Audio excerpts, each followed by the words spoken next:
ቤተሰቦች ፊልማችን ከተመቻችሁ ላይክ፣ ሼር፣ ሰብስክራይብ ማድረግ እንዳትረሱ። ወደ ፊልሙ እንሄዳለን። በዛሬ ፊልማችን ከባድና አደገኛ የተባሉ ወንጀለኞች በደቡብ አሜሪካ ሰሜናዊ ክፍል ከሚገኘው በባህር በተከበበው ደሴት ላይ ያለችውን አንድ አደገኛ እስር ቤት ያሳየናል። እንዲሁም የአንድን ማምለጥ የሚፈልግ ወጣት ታሪክ ያስቃኘናል። ወደ ፊልሙ። ታሪካችን የሚጀምረው በ1931 ፓሪስ ውስጥ ነው። ኤንሪ ፓፒሎን የተባለውን አደገኛ ኪስ አውላቂ እያሳየን ነው።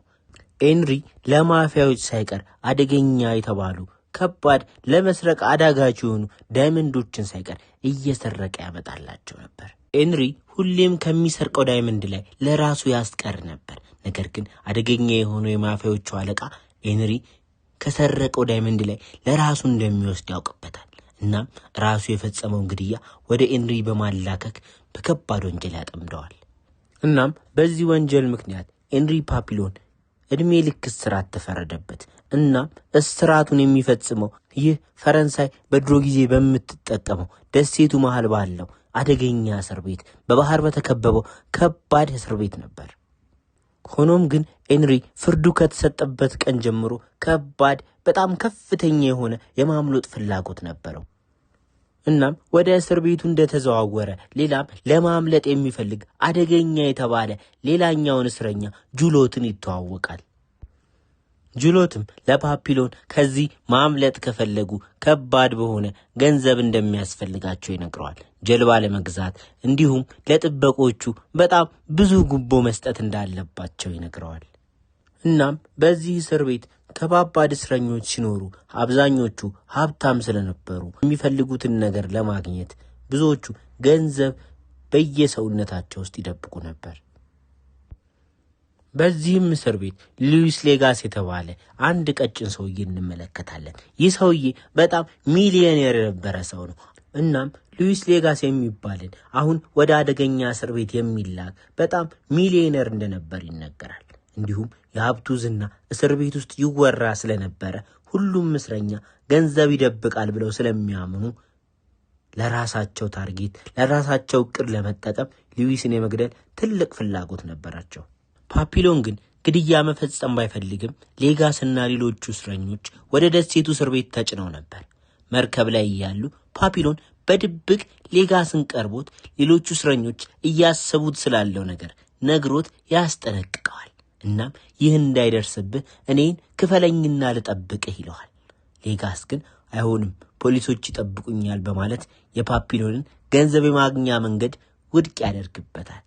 ይሁን እንጂ ፓፒሎን ሌጋስ ምስኪን እንደሆነ ተገንዝቧል። እናም ሌጋስን ብቻ ራስህን ጠብቅ ብሎት ይሄዳል። እናም በዛው ምሽት ላይ ማርከን የተባለ አደገኛ እስረኛ ከዛው ከመርከብ ላይ አንዱን እስረኛ ክፉኛ ወግቶ ይገድለዋል። እናም ከኪስ ውስጥ ያለውን ገንዘብ አውጥቶ ፖሊሶቹም ድርሻቸውን ለመካፈል እንዳላዩ አስመሰሉ። ፖሊስ ይጠብቀኛል ያለው ሌጋስ እንቅልፍ አጥቶ አደረ። እናም ነጋ አልነጋ ብሎ በጠዋት ፓፒሎንን ፈልጎ የግል ጠባቂው አድርጎ ቀጠረው። ፓፒሎን በደስታ ተስማማ። ምክንያቱም ሌጋስ ጥበቃ ያስፈልገው ነበር፣ ፓፒሎን ደግሞ ገንዘብ ያስፈልገው ነበር። ስምምነቱን ባደረጉ በዛው ምሽት ራሱ ገዳዩ ማርከን ሌጋስን ዓላማው አደረገው። እናም ሌጋስን ሊገለው ሲል ፓፒሎን በሚገርም ብቃት ተፋለመው። በማፊያው እጅ ያደገው ፓፒሎን ለጸብ አዲስ አልነበረም። ፖሊሶቹ እስከሚደርሱ ፓፒሎን ገዳዩን አስጨነቀው። ደርሰውም ከገላገሏቸው በኋላ ፓፒሎን ለ24 ሰዓት ምግብ ተከለከለ። እሱ ምግብ ይከልከል እንጂ ሁሉም እስረኛ ሀብታሙ ሌጋስ አደገኛ እስረኛ አደገኛ ጠባቂ እንደቀጠረ ተገንዝበዋል። እናም በዚህ ምክንያት ከዛን ምሽት በኋላ ሌጋስን ምንም ያክል ሀብታም እንደሆነ ቢያውቁም ምንም የግድያ ሙከራ አልተደረገበትም። እስረኞቹን የጫኑ መርከብ ከብዙ ቀናት በኋላ ከደሴቱ ላይ ወዳለው እስር ቤት ደረሱ። ሁሉም እስረኛ እግራቸው እንደረገጠ የእስር ቤቱ አዛዥ አለቃ ሁሉንም ሰብስቦ ከባድ ትምህርት ሰጣቸው። ማንም ሰው ከዚህ እስር ቤት ለማምለጥ እንዳይሞክር፣ ቢሞክር እስከዛሬ ሌሎች እስረኞች እንዳልተሳካላቸውና አሁንም ምንም ቢፈጠር እንደማይሳካ ነገራቸው። እናም ለማምለጥ የሞከረ እስረኛ ከተያዘ ለ3 ዓመት ብቻውን ጨለማ ክፍል ውስጥ ይታሰራል ብሎ ነገራቸው። እና ለማምለጥ ሲሞክር አንድ ፖሊስ አይደለም መግደል ቢጎዳ ራሱ አንገቱ በሰይፍ ይቆረጣል በማለት አስጠንቅቆ በተናቸው። እናም የበላዩ ማስጠንቀቂያ የብዙ እስረኞችን ሐሳብ አስቀየረ። ነገር ግን ፓፒሎንና ጥቂት እስረኞች ብቻ የማምለጥ ሐሳባቸውን አልተውትም ነበር። ፓፒሎን ሌጋስን አብሮት እንዲያመልጥ ሲጠይቀው ሌጋስ ግን ሚስቱና ጠበቃው ከዚያ አስወጡኛል ይለዋል። ፓፒሎን ሐሳቡን ወዲያው ይነግረዋል። ፓፒሎን አስገዳጅ የጉልበት ሥራ እየሰራ እያለ አስጎብኙ ይዟቸው የመጣቸውን የአገሪቷን ሴቶች ያገኛል። እናም ለምን እንደመጡ ሲጠይቅ ደሴቱ ላይ ባለው አሰልቺ ሕይወት ምክንያት አስጎብኙ ለፖሊሶቹ አንዳንድ ጊዜ እንደነዚህ አይነት ሴቶችን ይዞላቸው ይመጣል። ፓፒሎን ከአስጎብኙ ጋር ተግባባ። አስጎብኙንም 4000 ፍራንክ ከፍሎት እንደሚያሻግረው ነገረው። ነገር ግን በመጀመሪያ ፓፒሎን እንደምንም ብሎ ወደ ወደቡ መድረስ እንዳለበት ይነግረዋል። ፓፒሎን የማምለጫ ዕቅድ እየፈለገ ሳለ የእስር ቤቱ አዛዥ ሁሉንም እስረኞች ሰበሰበ። ፓፒሎን ሳይዘዋወሩ በፊት የተዋወቀው ጅሎት የተባለው እስረኛ የማምለጥ ሙከራ እንዳደረገ እናም 2 ፖሊሶችን እንደገደለ ተናገረ። እናም በዚህ ጥፋቱ ምክንያት ለሁሉም መማሪያ እንዲሆን ሁሉም እስረኛ ፊት እንዲገደል ተወሰነ። ነገር ግን አብዛኞቹ መግደል ስለለመዱ ምንም አልመሰላቸውም ነበር። ሌጋስ ግን በጣም ፈራ። ሁሉ ነገሩ ተንቀጠቀጠ። ሲንቀጠቀጥ የበላይ ጠባቂው ትኩረቱን ስለሳበ እናም የተገደለውን አስክሬን ሌጋስና ፓፒሎን አንድ ላይ በመሆን እንዲቀብሩ ታዘዛቸው። እነሱም ከአቅራቢያው ወዳለ ተራራ ለመቅበር ሲሄዱ አስክሬኑ በጣም መድማት ይጀምራል። በዚህን ጊዜ ሌጋስ በጣም ደነገጠ። ይባስ ብሎ ደሙ ልብሱን ይነካው ጀመር። በቆመበት ደርቆ ቀረ። በዚህን ጊዜ ፖሊሱ ሌጋስን በያዘው ጅራፍ ማገላበጥ ጀመረ። አለቃው ሲደበደብ ያየው ፓፒሎን ድንጋይ አንስቶ ፖሊሱን ጭንቅላቱን መታው። እና ፓፒሎን የእስር ቤቱ ጠባቂ እንደገደለ ሲያቅ በፍርሃት መሮጥ ጀመረ። ነገር ግን ሌሎች ጠባቂዎች ስለተመለከቱት ተኩስ ከፈቱበት። ፓፒሎን ከተኩሱ ለመዳን ፊት ለፊቱ ወዳለው አደገኛ ወንዝ ዘሎ ገባ። እናም ማምለጥ ቻለ።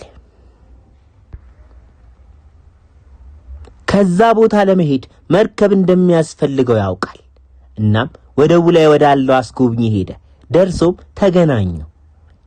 የተስማሙበትን ክፍያ እንዳልያዘና እሱን ካስመለጠው በኋላ በታማኝነት እንደሚሰጠው ነገረው።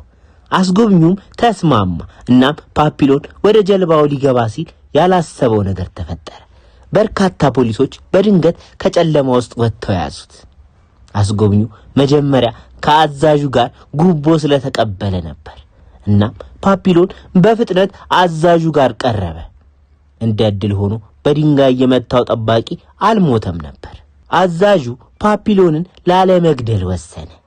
እናም ለ2 ዓመት ለብቻው እንዲታሰር ተደረገ። እናም ማታ ማታ ሁሌ የሚተኛው እንጨት ላይ ነበር። በጣም ቀጭን የሆነ የአትክልት ሾርባ ነበር የሚሰጡት። ምን ይሄ ብቻ! አንድ ጊዜ የፈነከተው ጠባቂ ፓፒሎንን በየቀኑ እየመጣ እየጮህበት እየደበደበው ያሰቃየው ነበር። ቢሆንም ግን ፓፒሎን ረሃብና ድብደባ ይታገስ ነበር።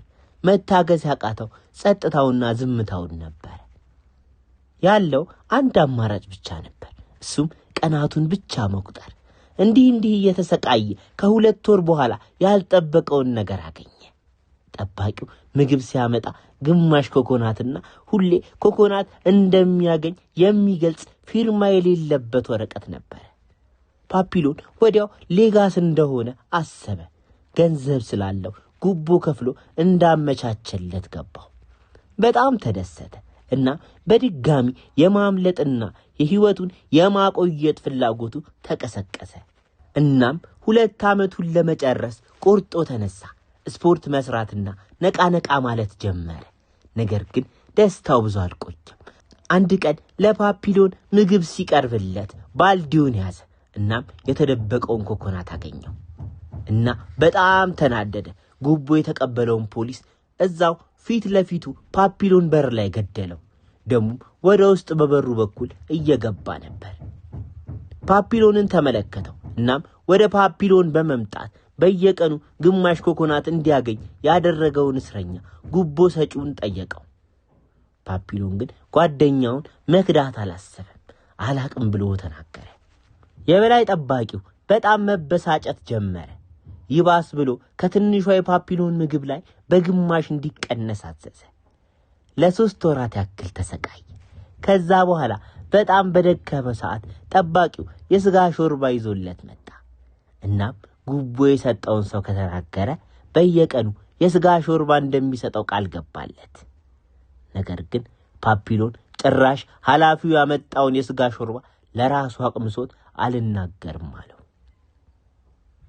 በዚህን ጊዜ ኃላፊው በጣም ተናደደ። ፓፒሎን ላይ ከባድ ውሳኔ ተወሰነበት። ክፍሉ ጨለማ ተደረገ። በዚህን ጊዜ ፓፒሎን የባሰ ተረበሸ። ራሱን ሊያጣ ደረሰ። ነገር ግን እንደምንም ብሎ 2 ዓመቷን ጨረሰ። ከጨለማው ክፍል ለመውጣት እግሩ መራመድ እንኳን አልቻለም። የጠባቂዎቹ ድጋፍ ይዞ እንደምንም ወደ ሕክምና ተወሰደ። እናም እያገገመ ከመጣ በኋላ ይህን የሰማው ሌጋስ ሊጠይቀው ሄደ። ሌጋስ በዚህ 2 ዓመት ውስጥ የሂሳብ ዕውቀቱን ተጠቅሞ የጠባቂው የፋይናንስ አማካሪ ሆኗል። እናም እንደፈለገ መንቀሳቀስ ይችላል። ሌጋስ ፓፒሎን አሳልፎ ስላልሰጠው አመሰገነው። አብዶ የነበረው ፓፒሎን ወደ እውነተኛ ማንነቱ መጣ። ሌጋስ ደንግጦ ሲጠይቀው እብድ የመሰለው ጠባቂዎቹንና የሕክምና ባለሙያዎቹን ለማታለል እንደሆነ ነገረው። ለማምለጥ ትክክለኛውን ጊዜ እየፈለገ እንደሆነ ነገረው። ሌጋስም ከ2 ምሽት በኋላ ጠባቂው ለፖሊሶችና ለእስረኞች የፊልም ጊዜ እንዳዘጋጀና እሱ ሰዓት አሪፍ እንደሆነ ነገረው። እናም ሌጋስም ከፓፒሎን ጋር ለማምለጥ እንደወሰነና የእሱ ሚስትና ጠበቃው እሱን ለማስለቀቅ እየዋሹት እንደነበረ ነገረው። እናምልጥ አለው። ፓፒሎን የማምለጥ ዕድላቸውን ለማሳደግ ሁለቱን ሐኪም ቤት ውስጥ የነበሩትን ማቱሬትና ሴልዬ የተባሉ እስረኞችን ጨመረ። እናም 4ቱም ተሰባስበው የሥራ ድርሻቸውን ተከፋፈሉ። የማምለጫ ምሽታቸውም ደረሰ። በመጀመሪያ ማቱሬት የሕክምና ክፍሉ ጠባቂ ወደ መጸዳጃ ቤት ወሰደው። ከዛም ፓፒሎንና ሴልዬ ከኋላ መቱትና ቁልፉን ወስደው እናም ከሕክምና ክፍሉ ወጡ። ወዲያውም ሌጋስ ከጠባቂው የተላከ አስመስሎ አንድ የጠርሙስ ወይን ወስዶ የሕክምና ክፍል ያመጣውን የእንቅልፍ ክኒን ጨምሮ ወይኑን ለባለስልጣኖች ሁሉ አቀረበላቸው። ሁሉም በየአቅጣጫው እንቅልፍ ጣላቸው። እናም 4ቱም ተያይዘው ከእስር ቤት በር ወጡ። ከአንድ አሳ አጥማጅ አነስ ያለች መርከብ ገዙ። ሁሉም ተያይዘው ጉዞ ጀመሩ። ነገር ግን መርከቧ ያን ያህል ጠንካራ አልነበረችም። ብዙም ሳይቀስፉባት ውሃ ማፍሰስ ጀመረች። በዚህን ጊዜ ሴልዬ ሐሳብ አቀረበ። ሸክሙ እንዲቀንስና እግሩንም በጣም ስለተጎዳ ሌጋስን ወደ ባህሩ ለመጣል ወሰነ። ፓፒሎን አይሆንም አለ። ጭራሽ መደባደብ ጀመሩ። ነገር ግን ሴልዬ አሸነፈው። በ2 እጁ አንቆ ያዘው።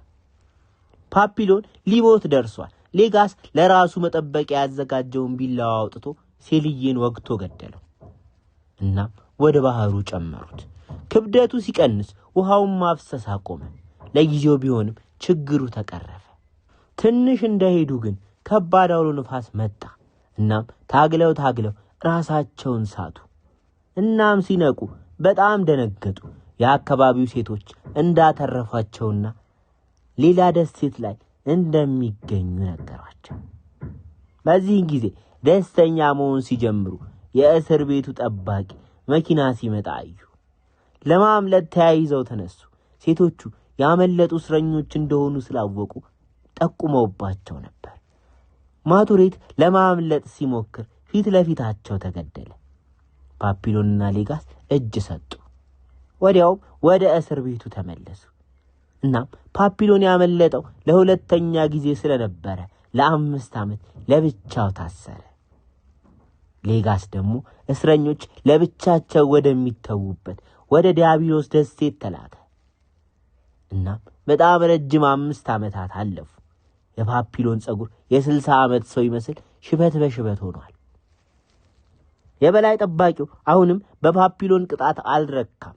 እናም ሌጋስ ወደ ተላከበት ወደ ዳቢሎስ ደሴት ላከው።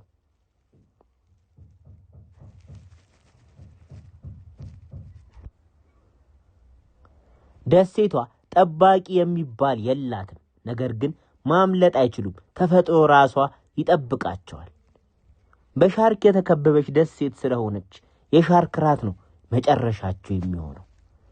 እዛ የታሰሩት አብዛኞቹ በብቸኝነት የመጣ አብደዋል። ፓፒሎን የድሮ ጓደኛውን ሌጋስን በጤንነት አገኘው። በጣም ደስ አለው። ፓፒሎን አሁንም የማምለጥ ሐሳቡን አልተወውም። በየቀኑ ውቅያኖሱን ይመለከታል። ነገር ግን አንድ ቀን በማዕበሉ እንቅስቃሴ አንድ ነገር ተመለከተ። ቀለል ያለ መርከብ ሰርተው ባሰቡት መንገድ ከሄዱ እንደሚያመልጡ በቁርጠኝነት ለሌጋስ አሳመነው። ሌጋስም የፓፒሎንን ቆራጥነት ተመልክቶ ደስተኛ ሆኖ መርከቡንም ለመስራት ተስማሙ። በጠዋት ተነስተው ከዘንባባ የተሰሩ ትላልቅ 2 ከረጢቶችን አመጡ። እናም ብዙ ባዶ ኮኮናትን አመጡ። ኮኮናቶቹን ወደ ከረጢቱ እየከተቱ ብዙ ባያስደስትም ጀልባ ፈጠሩ። ሁሉንም ሰርተው ሊወጡ ሲሉ ሌጋስ በድንገት ሐሳቡን ቀየረ። የዚህ ደሴት ኑሮ ስለወደደው መሄድ አልፈልግም ማለት። ፓፒሎን ብዙም ለማሳመን አልሞከረም። ውሳኔውን አከበረለት። አቅፎትም ተሰናበተው። እናም ከረጢቱን ወርውሮ ዘለለ። እንደ ዕድሉም ሆኖ በሻርክ ሳይበላ የውሃው ፍሰት ይዞት ሄደ። ሌጋስ በጣም ደስ አለው። በጩኸት ደስታውን ሲገልጽ እያሳየን ፊልማችን ያበቃል። ውድ ቤተሰቦች ፊልማችን ከተመቻችሁ ላይክ፣ ሼር፣ ሰብስክራይብ ማድረግ እንዳትረሱ። ይመቻችሁ።